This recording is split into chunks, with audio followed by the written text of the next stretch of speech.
Today's three stories show that no matter how harmless and trustworthy a person might look, you have no idea who they really are beneath the surface until it is too late. But before we get into today's stories, if you are a fan of the strange, dark, and mysterious delivered in story format, then you have come to the right place because that is all we do. And we upload 2, 3, even 4 times every week. So if that is of interest to you, please offer to make the like button a nice homemade cherry pie, but do not tell them you did not remove the pits. Also, please subscribe to our channel and turn on all notifications so you do not miss any of our weekly uploads. Okay, let's get into today's stories. On the evening of May 25th, 2023, a young student named Jang Yu-jang was sitting quietly at her desk inside her bedroom. She lived in a modest house with her elderly grandfather in Busan, which is the second largest city in South Korea. Jung was hunched over her desk, her head buried in a thick book, trying her absolute best to study for a very important test that she had coming up. But the problem was, no matter how hard she tried to focus, the words on the page just kept jumbling together. She would read a sentence, and then by the time she got to the end of the line, she had completely forgotten what she had just read. It was incredibly frustrating for her. She knew that she needed to consume this academic material and really internalize it if she wanted to pass. But the way she was studying on her own clearly was not working. She really needed some professional help. Now, Young had previously tried to find a tutor to help her out with her studies. But finding the right person had proven to be a massive challenge. So, hoping to make things easier, Jung had recently signed up for a popular mobile application that was specifically designed to connect high school students with private tutors in their area. She had already reached out to over 50 different people on the app, sending them messages and asking if they would be available to help her prepare for a major upcoming exam in her 9th grade English class. But unfortunately, the search had been a total bust. Everyone she spoke to was either too busy, too expensive, or just did not seem like a good fit for what she needed. But on this particular night, as Jung was staring down at her book, desperately trying to parse through the complicated English grammar on the page, she suddenly heard her mobile phone buzz. It was sitting right next to her notebook. Young, who was more than eager for any kind of distraction at this point, reached out and grabbed her phone. When she unlocked the screen, she saw a new notification from the tutoring mobile app. She quickly opened up the app to see who had written to her, and as she read the message, she broke into a huge smile. The message was a reply from a potential tutor that she had contacted earlier that day, someone she had been feeling quite optimistic about. According to this tutor's profile on the app, her name was Chayun. She was a 26-year-old college student who was highly educated and spoke absolutely fluent English. In her reply, Chayun told Jang that she would be more than happy to help her study for her upcoming 9th grade English exam. She even said she was available to start as soon as the day after tomorrow. There was just one main downside to this offer. Chayun wrote that she tutored exclusively out of her own studio apartment, which was located on the far northern side of Busan.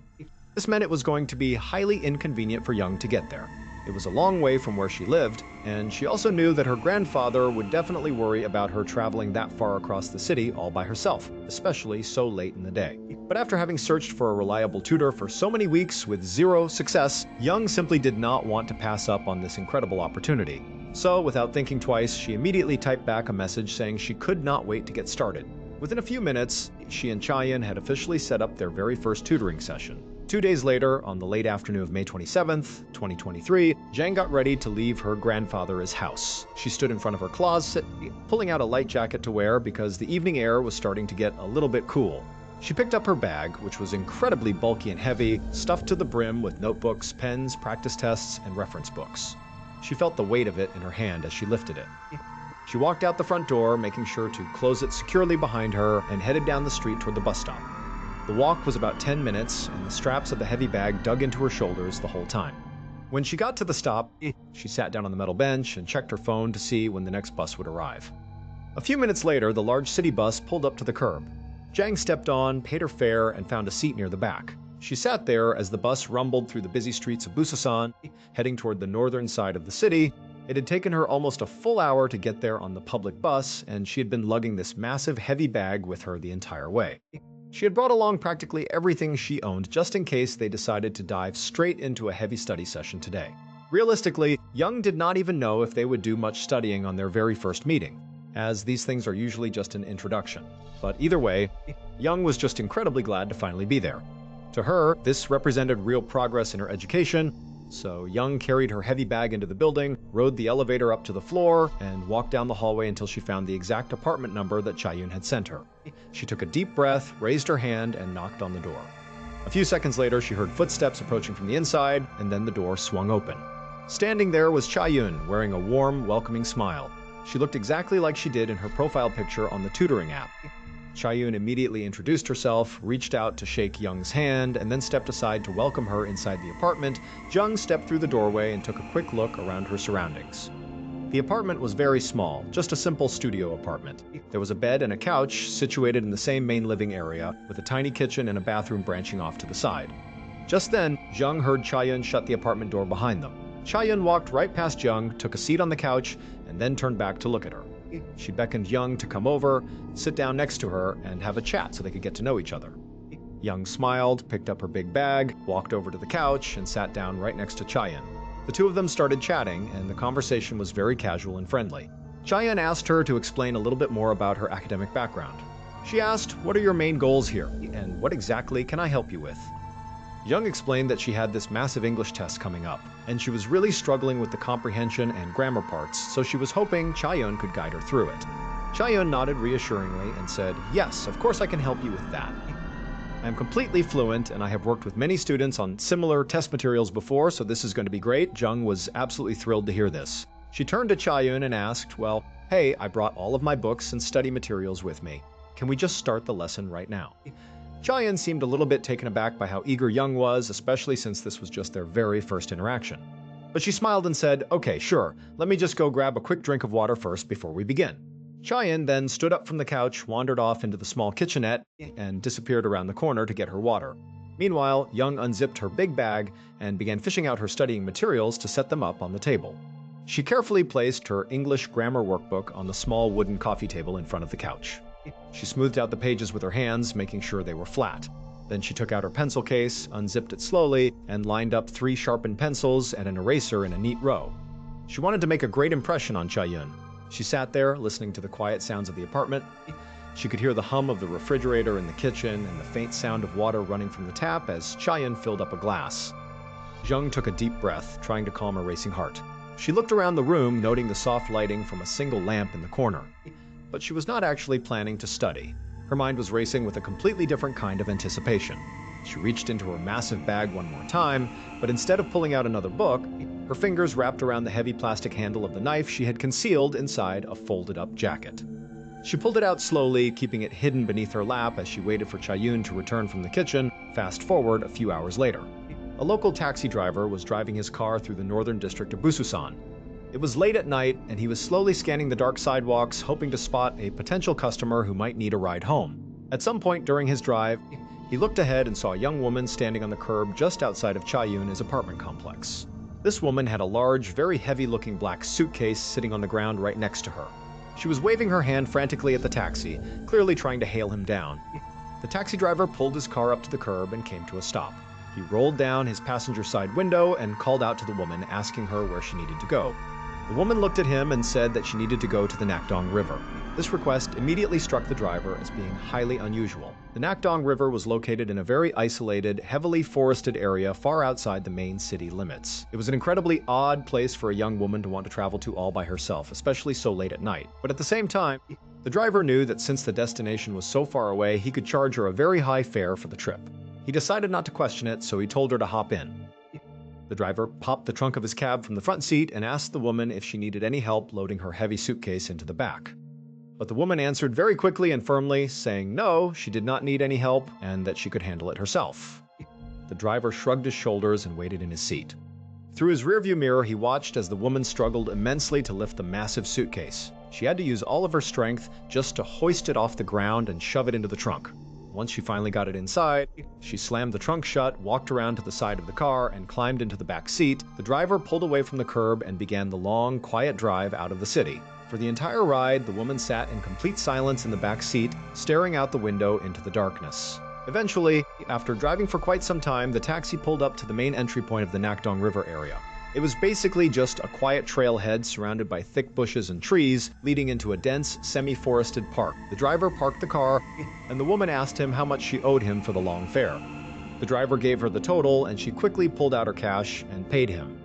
Out of habit and politeness, the driver asked her one more time if she wanted him to get out and help her unload the heavy suitcase from the trunk.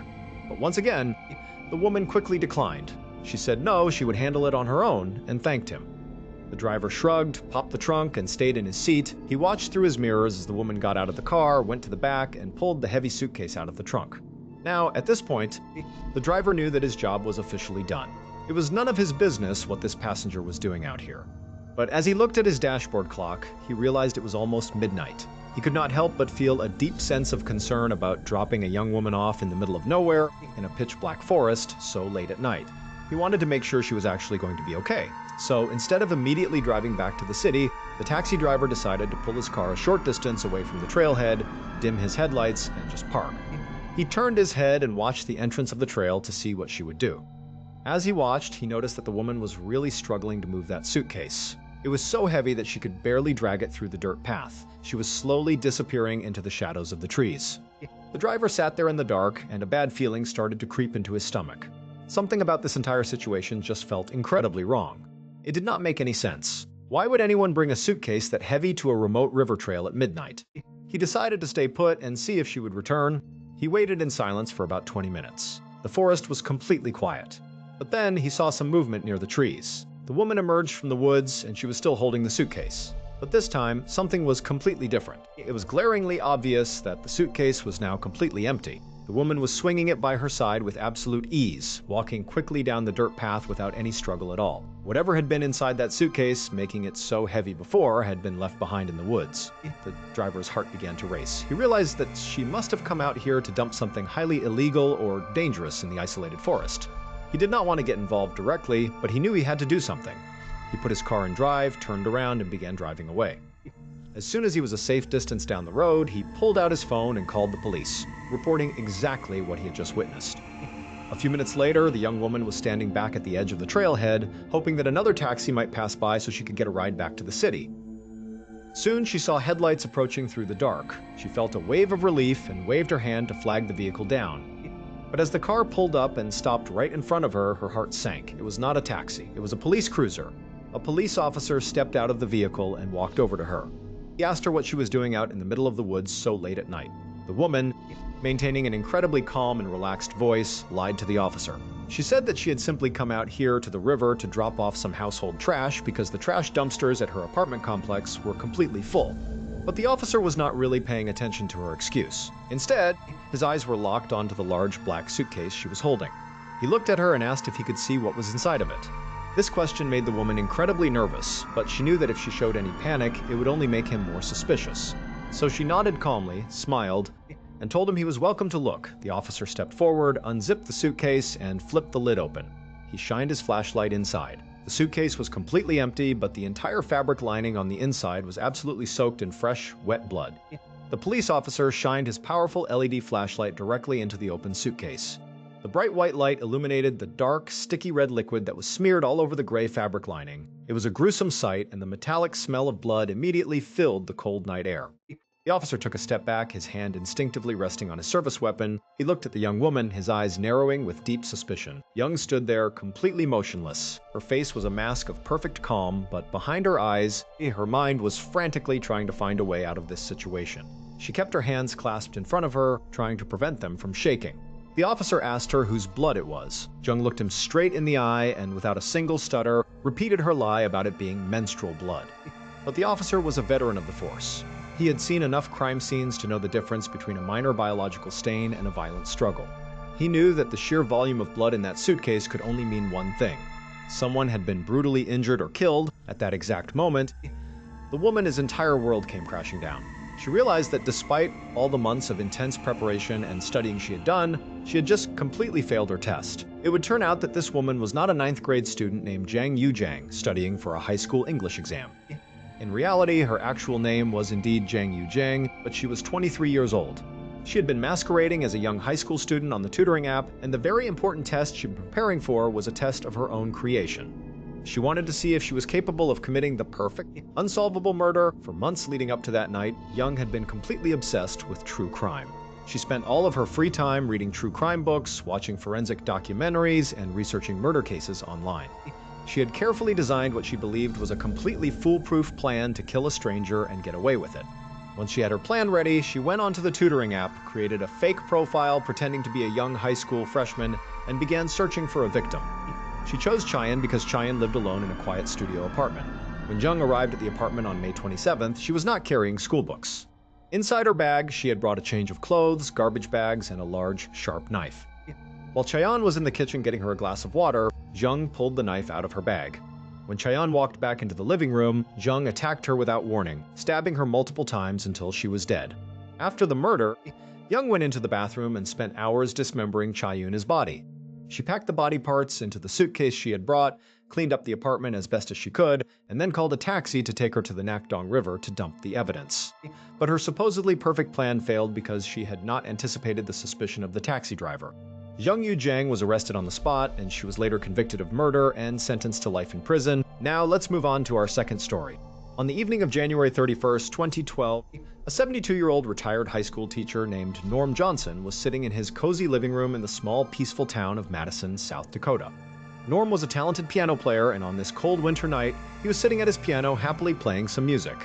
Norm's fingers danced gracefully across the black and white keys of his beloved upright piano. The instrument was made of dark mahogany wood and had been in his family for decades. He was playing a soft melodic tune that filled the warm living room, creating a beautiful contrast to the freezing South Dakota wind that was howling outside.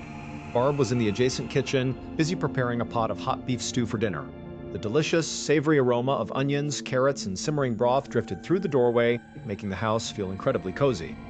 Norm smiled as he played, feeling a deep sense of contentment. He loved these quiet moments. He had spent his entire life working hard, teaching thousands of students, coaching track and football, and serving his community. Now, in his golden years, he was happy to just sit at his piano, hear his wife moving about in the kitchen, and watch the snow fall gently outside the window. But then, the sudden, sharp sound of the doorbell chiming echoed through the house. The sound was so unexpected that Norm's hands froze mid-chord, leaving a single, lingering note hanging in the air. He sat perfectly still on the wooden bench for a second, listening closely. He wondered if he had actually heard the bell, or if it was just a trick of the wind. The evening was incredibly quiet, and Norm was relaxing. But suddenly, the loud sound of his front doorbell ringing cut through the music once again. Norm stopped playing and looked toward the front door. He was quite surprised to hear the doorbell ring. It was not that Norm never got visitors, because Madison was a very friendly place where neighbors often dropped by unannounced. But tonight was different. Tonight was the night of the big Madison High School varsity basketball game. Pretty much every single person in the small town of Madison was currently gathered at the high school gym, cheering on the local team. The streets were completely empty. Norm himself would usually be right there in the stands. He had lived in Madison his entire life, having gone to Madison High School himself back in the 1950s. During his teenage years, he had been a star running back on the football team and a standout athlete on the track team. Those years had been some of the absolute best years of his life. After he graduated, Norm eventually returned to the high school as a teacher and coached several sports teams over a long, successful career. He had a deep, lifelong love for Madison High, and the school was practically a second home to him.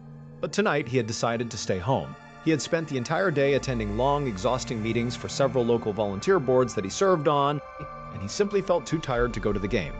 He wanted nothing more than a quiet night at home with his wife, Barb. Before getting up from the piano bench, Norm called out to Barb, who was working in the kitchen. He asked her if she had any idea who could possibly be at their front door on a game night. Barb called back and said she had absolutely no idea. Norm walked over to the front door, unlocked it, and pulled it open. Standing on his porch was a man he did not recognize. The man was elderly, with gray hair and a full beard, looking completely harmless and ordinary. In a small town like Madison, where everyone knew everyone, it was highly unusual to see a stranger on your doorstep. Before Norm could even open his mouth to ask the man who he was or what he needed, the stranger looked at him and asked, "Are you Norm Johnson?" Norm nodded and said, "Yes, I am." At that exact second, without saying another word, the bearded stranger reached into his coat, pulled out a handgun, pointed it directly at Norm, and fired. 1 hour later, a police sergeant named Justin Meyer parked his car outside of a little brown house that was now cordoned off with crime scene tape. Meyer had been totally shocked when the dispatcher had called him to tell him what had happened here, both because there had not been a murder in Madison in almost 100 years and because Sergeant Meyer knew the victim, Norm Johnson. And so now Meyer walked up to the house and stepped over a huge puddle of blood right inside the front door.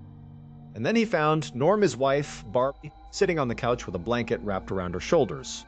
I mean, she looked like she was clearly in shock. As Meyer looked around the room, he saw the walls were covered in old, framed photographs. Many of them were black and white photos of Norm and Barb from their high school days in the 1950s. Norm was wearing his varsity football jersey, and Barb was in her cheerleader uniform.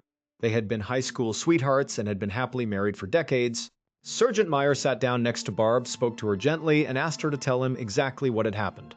Barb, holding back tears, explained that Norm had gone to answer the door. Just seconds later, she heard what sounded like 2 gunshots. She ran into the hallway and found her husband lying on the floor, bleeding heavily from his face. Through the open front door, she saw a gray-haired man with a beard calmly walking down their front path toward his parked car. He got in, started the engine, and drove away as if he had just completed a routine chore. Sergeant Meyer was completely baffled. This did not look like a random robbery or a crime of passion. It looked like a cold, calculated, professional execution. But Meyer could not comprehend why anyone on Earth would want to assassinate Norm Johnson. Norm did not have any enemies. He was a kind, generous, retired teacher who spent all of his free time volunteering to help the community. Meyer went outside to canvass the neighborhood, knocking on doors to see if anyone had seen the shooter or his car. But because of the basketball game, almost none of the neighbors were home. And since Madison was such a safe town, nobody in the neighborhood had security cameras installed on their homes. There was absolutely no video footage or physical description of the car. Meyer went back to the police station that night, feeling incredibly discouraged, worried that this case would go completely cold. But the very next morning, the police station received a phone call from an anonymous tipster. The caller told Sergeant Meyer that if they wanted to find the person who killed Norm Johnson, they needed to look into a 73-year-old man named Carl Erickson. When Sergeant Meyer received the anonymous call on the morning of February 1st, he immediately grabbed a yellow notepad and a pen. He pressed the phone tightly to his ear, listening to the caller's hurried, nervous voice. The tipster did not want to give their name, fearing retaliation, but they insisted that Carl Erickson had been talking about Norm Johnson for years. The caller explained that Carl had a deep-seated obsessive hatred for Norm that seemed to border on madness. Every time Norm's name was mentioned in casual conversation, Carl's face would turn red, and he would begin ranting about how Norm had ruined his life. Meyer wrote down every detail, his pen flying across the paper. He asked the caller if Carl owned any weapons, and the caller replied that they believed Carl had recently purchased a small-caliber handgun. This detail sent a chill down Meyer's spine. It matched the forensic evidence from the scene perfectly, as the bullets recovered from Norm's body were indeed from a small-caliber pistol. At first, Sergeant Meyer was highly skeptical. He did some quick research on Carl Erickson and found that he lived in a completely different town, over an hour away from Madison. Carl was a retired insurance agent who had absolutely no criminal record. He was an elderly man who lived a quiet, solitary life. Meyer could not see how this man could possibly be connected to the brutal murder of a beloved teacher. The two men lived completely different lives. Norm was incredibly social, popular, and active in his community. Carl, on the other hand, was known for being a bitter, rude loner who kept entirely to himself. There was no obvious reason why their paths would ever cross, but because Meyer had no other leads, he decided he had to follow up. That evening, police officers located Carl Erickson and brought him to the station for questioning. As Sergeant Meyer began to interview Carl, he started to dig into the man's background, and he quickly uncovered a surprising connection. It turned out that Carl Erickson had actually grown up in Madison, and he had attended Madison High School at the exact same time as Norm Johnson back in the late 1950s. As Meyer kept talking to Carl, he realized that Carl's entire life had been shaped by his experience in high school, just like Norm has had. But while high school had been Norm's glory days, Carl had a very different experience. Back in the 1950s, Carl had been a complete social outcast. He had no friends, and nobody ever paid any attention to him. While Norm was the star running back of the varsity football team, dating the prettiest cheerleader in school, Carl was the team's student manager. This meant his job was to clean up the locker room, carry the water bottles, wash the dirty jerseys, and assist the coaches from the sidelines while everyone else got the glory. Carl had harbored a deep, toxic jealousy toward Norm for being everything he wished he could be. And then, one afternoon after a football practice, a group of players had snuck up behind Carl in the locker room as a joke.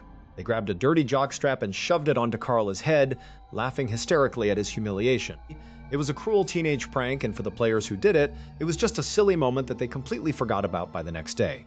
In fact, most of the players eventually forgot that Carl Erickson had even existed. But for Carl, that moment of intense humiliation completely broke something inside of him. He did not know for sure which player had actually put the jockstrap on his head, but over the next 54 years, as he sat alone in his house, his mind twisted the memory. He became absolutely convinced that the golden boy, Norm Johnson, was the one who had planned and executed the prank to humiliate him. Carl let that anger and resentment simmer inside his chest for over 5 decades. While Norm lived a beautiful, happy, and celebrated life, Carl consumed himself with hatred. Finally, in early 2012, his mind snapped. He decided that he could not go to his grave without getting his revenge. He bought a handgun, researched where Norm lived, and drove over an hour to Madison on the night of the big basketball game, knowing the streets would be empty. He knocked on the door, confirmed Norm's identity, and shot him dead on his own doorstep. A few months later, Carl Erickson pleaded guilty to second-degree murder. He was sentenced to life in prison, where he would spend the rest of his days. Now, let's move on to our third and final story.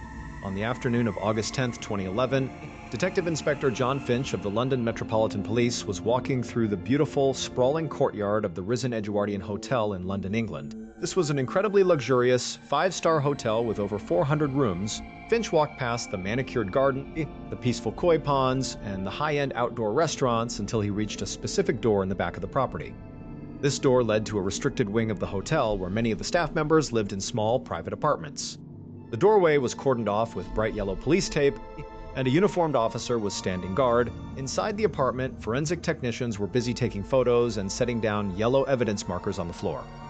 The police had been called to the scene by hotel management after a staff member had discovered a horrific scene inside.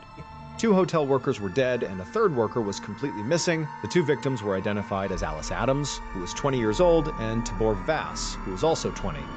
They had both attended a small party in this very apartment the night before. Tibor was the tenant of the apartment, and his roommate was a 31-year-old hotel supervisor named Attila Ban. Attila was currently the missing third worker. At this early stage, the police had absolutely no idea whether Attila was another victim who had been kidnapped, or if he was actually the ruthless killer who had fled the scene. Detective Finch ducked under the police tape and stepped into the apartment's small living room. As he looked down, he saw the body of Alice Adams lying in a massive pool of blood on the carpet. She was wearing a shirt, but her pants were completely missing, though she still had her underwear on. Heavy couch cushion had been placed directly over her face, and her body was covered in a shocking number of deep stab wounds. One of the forensics techs warned Finch to be careful where he stepped because there was so much blood all over the floor. You know, they did not want Finch to step in it. So, very carefully, Finch moved around the outside of the room and made his way into the kitchenette where another forensics tech was picking up items one by one and dusting them for fingerprints and then setting them back down exactly where they were. Finch noticed that the kitchen counter was cluttered with empty alcohol bottles and prescription pill containers. Based on this, Finch formulated his very first theory. He believed that the small party the night before had gotten completely out of hand due to heavy drinking and drug use, leading to a sudden, frenzied crime of passion. The fact that Alice was missing her pants suggested there might have been a sexual assault element to the crime. The sheer number of stab wounds on her body indicated that the killer had been in an absolute drug-fueled rage. And the couch cushion placed over her face suggested that after the frenzy ended, the killer had likely felt a wave of intense guilt and could not bear to look at the victim's face, so they covered her up. But when Detective Finch walked out of the kitchenette and stepped into the apartment's bedroom, the scene he found inside completely shattered his initial theory. Lying on the bed was the second victim, Tibor Vass. He was completely naked, and his body had been very carefully, meticulously posed. He was lying flat on his back, and his knees had been bent upward in a very specific, deliberate position. Finch immediately noticed that unlike the living room, there was almost no blood in the bedroom. There were only a few tiny drops on the bedsheets. Tibor's body was completely clean, as if the killer had carefully washed all of the blood off him before placing him on the bed. When Finch examined the body closer, he saw that Borv had only 2 stab wounds, both of them placed neatly and directly over his heart. This was a stark contrast to the chaotic, frenzied murder of Alice in the living room. Tibor had been killed with quiet, deadly precision. Finch stood in the bedroom, feeling deeply confused. It felt like he was looking at 2 completely different crimes committed by 2 completely different people. Alice's murder was messy, chaotic, and impulsive. Tibor's murder was clean, methodical, and deeply personal. Finch knew that the key to solving this mystery lay with the missing roommate, Attila Ban. He needed to find out where Attila was and what his role was in this tragedy, so Finch decided to leave the apartment and spend the next few hours interviewing the other hotel employees to gather more information. He walked out of the bedroom, carefully stepped through the blood-spattered living room, and exited the apartment. As he crossed the threshold of the front door, he noticed something slightly unusual about the doorway, but he brushed it aside for the moment, wanting to focus on the interviews first. Over the course of the afternoon, Finch spoke to dozens of hotel staff members. He learned that Alice, Tibor, and Attila were all highly respected, hardworking employees who were close friends. Alice had only started working at the hotel a few weeks prior, and several co-workers mentioned that she and Tibor seemed to have a lot of romantic chemistry, though Alice actually had a long-term boyfriend. Attila, the missing roommate, was a supervisor at the hotel. He was an incredibly sweet, gentle man who was so beloved by the staff that he had recently been named the hotel's Employee of the Year. Nobody could imagine him ever hurting a fly, let alone committing a brutal double murder.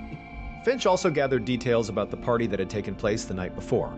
It had been a small, private gathering in the apartment to celebrate Tibor being accepted into college. The only people there were Tibor, Attila, Alice, and then 2 other hotel co-workers. Finch tracked down and interviewed those two other coworkers. They both confirmed that everyone had been drinking heavily, but they insisted that the vibe of the party was completely friendly and relaxed. They said there were absolutely no arguments or fights, and when they left the apartment late that night, Taborv, Alice, and Attila were all alive, happy, and doing perfectly fine. This meant that whatever happened must have occurred after those two guests left, leaving only Taborv, Alice, and Attila in the apartment. This strongly pointed to Attila as the primary suspect, since he was the only one missing. But Finch still could not wrap his head around how such a gentle, beloved man could commit such a horrific crime. Finch also considered the possibility of Alice's boyfriend. If Alice and Taborv had been flirting or hooking up at the party, perhaps the boyfriend had found out, come to the apartment in a jealous rage, and murdered them both, kidnapping Attila in the process. It was a plausible theory that would explain the chaotic nature of Alice's murder. To test this theory, Finch spent the evening reviewing hours of security camera footage from around the hotel. Finch sat down at a small metal desk in the corner of the police precinct, a steaming cup of black coffee in his hand. The room was quiet, save for the hum of the computer monitors and the clicking of his mouse. He had a stack of several DVDs containing the security footage from the Risson Edgewardian Hotel, and he knew he had a long night ahead of him. He clicked play on the first file. The video was in black and white, but the quality was remarkably sharp. He watched the main entrance to the employee housing wing. At approximately 9 in the evening, he saw Taborv and Attila walking into the building together. They were carrying bags of groceries and laughing, looking completely relaxed. A short while later, Alice Adams walked into the frame, wearing a bright jacket and carrying a small shoulder bag. She smiled at the security guard as she walked past the desk. Shortly after that, the other two co-workers arrived. Finch paused the video, zoomed in on their faces, and noted their expressions. They looked excited, ready to celebrate their friend's success. He then fast-forwarded the footage by several hours. At around 2 in the morning, the two co-workers emerged from the building, waving goodbye to someone inside the lobby before walking out into the street. But from that point on, the footage showed absolutely nothing. No one else entered the building, and no one else left. Finch rubbed his tired eyes, feeling a deep sense of frustration. It was a complete ghost town. The hotel really was covered in cameras, and odds were the killer would be somewhere on those tapes. But later that night, when Finch finally got to the end of all the footage he was given, he was baffled. So, the surveillance video did not actually show the doorway to TBR and Attila's apartment. It just showed the area around the building that contained the apartment. So Finch could only see who entered and left the building, not the individual apartment. So that was a limitation. But he could see TBR and Attila and Alice and those other two party guests enter the building before the party. And he could see those same two party guests leave hours later at almost the exact time they had told him they left. There was no sign of Alice's boyfriend at all, which meant he very likely was not the killer. Otherwise, you would see him somewhere on this tape and he just was not there. And so, as disappointing as that was, it, made sense and it at least sort of progressed the case. But Finch is also thinking like the thing the footage also does not show is what happened to Attila. Where is Attila? On the morning of August 12th, so 2 days after the bodies were found, Detective Finch went back to the apartment now with his team of detectives. Attila at this point was still missing. Nobody knew what happened to him, and that was actually why Finch was back here with his team. He wanted to take a second look around not just the building and the apartment, but really the whole area because they had traced Attila's phone and it was pinging off a cell tower right next to the hotel as he was still here. But, keep in mind by this point, police have searched the whole grounds, including every room, all the closets, all the utility areas. They have looked everywhere on this property and they have not found a trace of him. But Finch thinks what else can I do but just keep on looking? So now Finch and his team greeted the officer who was still standing guard by the crime scene door. And the officer let Finch and the other investigators in. And pretty much the second Finch stepped back inside this apartment now, for the second time, he knew something was off. Finch had been staring at crime scene photos for the past 2 days obsessively. And as a result, he really had a good feel for how this place had been left because remember when they take photos and when they, dust for prints and all that, they try to leave the scene exactly the way it is because it is all evidence until, the case is solved. But as soon as he walked in, he saw there was a vodka bottle that clearly had been moved, and his first thought is are you kidding me? Is this us? Are one of our techs moving stuff and not putting it back? Are we tampering with our own evidence? Or worse, has somebody somehow broken in here and moved things around, without our own guards knowing about it?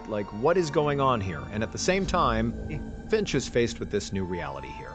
One of the other investigators pointed to the bedroom door, which was closed, and he said that he had been here when the forensics team had left, and he was positive they had left that door open, and so Finch is totally flabbergasted. He walks over to the door and he turns the doorknob and tries to open it, but clearly there is something blocking the door.